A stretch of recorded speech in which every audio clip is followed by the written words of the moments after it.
The Wild Robot by Peter Brown, chapters 16 through 20. Chapter 16, The Pine Tree. Roz was in no hurry to leave the tree. She stayed on her branch long after the bears had gone, enjoying some peace and looking herself over. In addition to bite marks and claw marks, the robot was also covered in dirt, which, of course, meant it was time for another cleaning. She was making good progress when she felt something sticky on her arm. The problem with sitting in the pine tree is that eventually the tree's sticky resin will find you. It always does, and it found Roz. The robot scrubbed and scraped at the resin, and soon her fingers were completely coated in the sticky stuff. Then it was all over her arms and her legs and her torso. And things were about to get even messier. A robin swooped into the tree and began screeching and fluttering around Roz. The bird had recently finished building herself a new nest. It was a little work of art, a delicate basket woven from grass and twigs and feathers, and it was right above the robot's head. "Screech! Screech!" said the robin. "I do not understand you, Robin," said the robot. The robin continued screeching and fluttering, and then splat! She splattered her droppings across the robot's face. This bird was serious. So Roz scooted away, further out on the branch, until she heard a quick, sharp crack. Before Roz knew what was happening, the tree branch snapped under her weight and she went crashing to the forest floor. She hit the ground hard and lay there as broken branches and pine cones and needles showered down on top of her. There was another splat, and then quiet returned to the forest. Chapter 17, The Camouflaged Insect.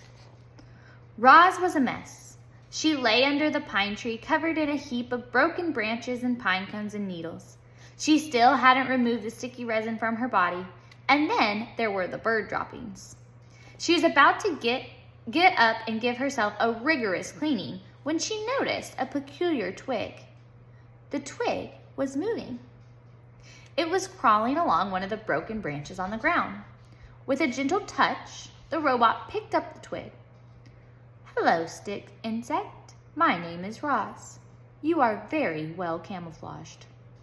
The stick insect's body was long and thin. He had the same shape and colors and markings as a real twig, but if you looked closely, you just might see two tiny eyes and two spiny antennae. The insect didn't make a sound, and he sat perfectly still as the robot. The two of them sat still and silently stared at each other for a while.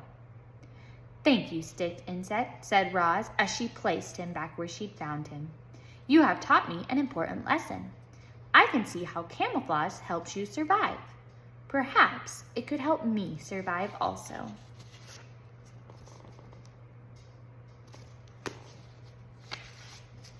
Chapter 18, The Camouflaged Robot. As you know, reader, Roz had always liked to keep herself as clean as possible. But her desire to stay alive was stronger than her desire to stay clean, and our robot decided it was time she got dirty. Roz was going to camouflage herself.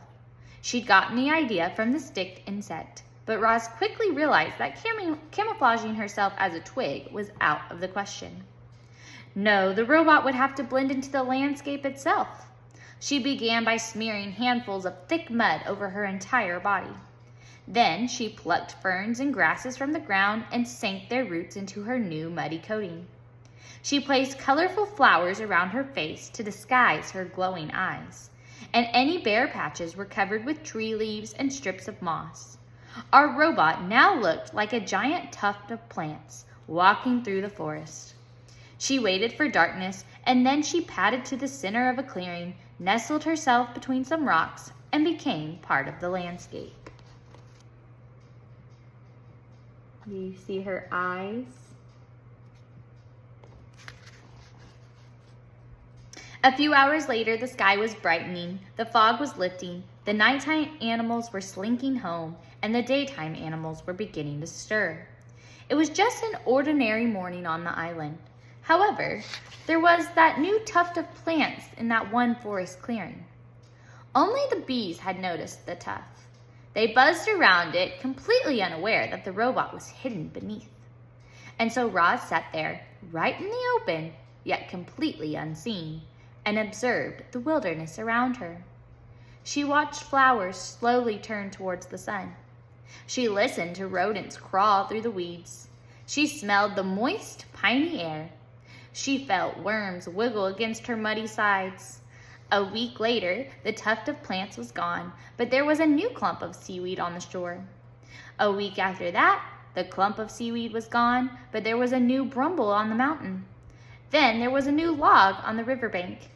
Then a new rock in the forest. Chapter 19. The Observations. Clouds scuttled through the sky. Spiders spun intricate webs.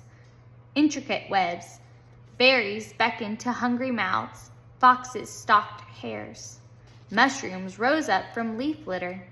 Turtles plopped into ponds. Moss spread across tree roots. Vultures hunched over carcasses.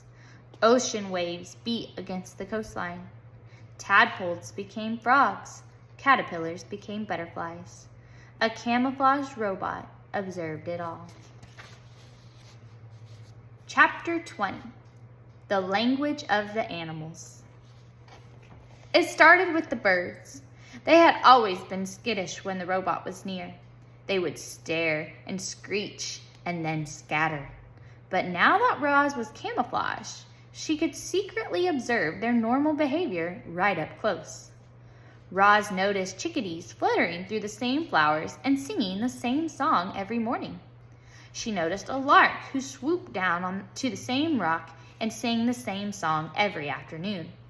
She noticed the same two magpies singing to each other from across the same meadow every evening.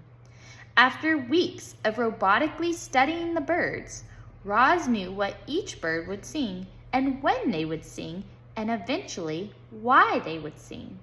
The robot was beginning to understand the birds. But she was also beginning to understand the porcupines and the salamanders and the beetles. She discovered that all the different animals shared one common language.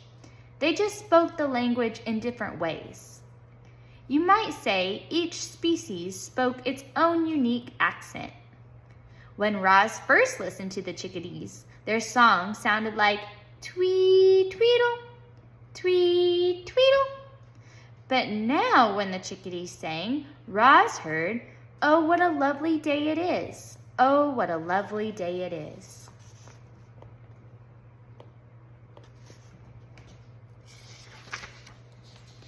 Deer spoke mostly with their bodies by simply turning her head. A doe could say to her family, "Let's look for clovers by the stream." Snakes often hissed to themselves things like, "I know there's a tasty mouse around here somewhere." Bees said very little. They used their wings to buzz a few simple words like nectar and sun and hive. Frogs spent much of their time searching for each other. One would croak, "Where are you? I can't see you." And then another would reply, "I'm over here. Follow my voice."